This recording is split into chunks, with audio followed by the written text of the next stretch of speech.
Parental support bill applies to అని ఈ question వచ్చింది. ఈ క్వశ్చన్ ఎందుకు వచ్చిందంటే న్యూస్ లో పేరెంటల్ సపోర్ట్ బిల్ ఇంట్రడ్యూస్ చేశారనమాట తెలంగాణ గవర్నమెంట్. ఏ దానికి అప్లికబుల్, ఎవరైతే పేరెంట్స్ ని వదిలేస్తారో నిర్లక్ష్యం చేస్తారో వాళ్ళ కోసం ఈ సపోర్ట్ బిల్ ఇంట్రడ్యూస్ చేశారు.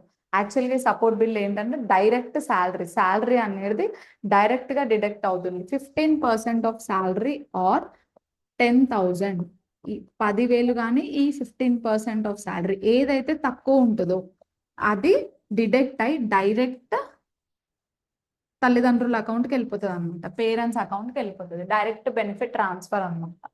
ఈ డైరెక్ట్ బెనిఫిట్ ట్రాన్స్ఫర్ ఎప్పుడవుతుంది? పేరెంట్స్ ఎప్పుడైతే కంప్లైంట్ ఫైల్ చేస్తారో, తల్లిదండ్రులు కంప్లైంట్ ఫైల్ చేసినాక వెరిఫికేషన్ ఉంటుంది. వెరిఫికేషన్ తర్వాత నిజంగానే నిర్లక్ష్యం చేస్తున్నారని తెలిస్తే అప్పుడు ఈ బిల్లు ద్వారా ఇలా శాలరీ డిడక్షన్ ఉంటుంది అనమాట. 2007 యాక్ట్ ఒకటి ఉండే మెయింటెనెన్స్ యాక్ట్.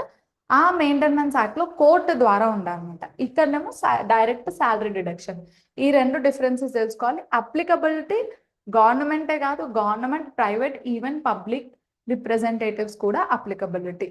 ఈ షార్ట్ బిల్ గురించి మీరు తెలుసుకోవాలి. వెరీ ఇంపార్టెంట్ ఫర్ టీజీపీఎస్సీ కోసం. So answer is both government and private employees. 15% or 10,000 అని గుర్తుపెట్టుకోవాలి.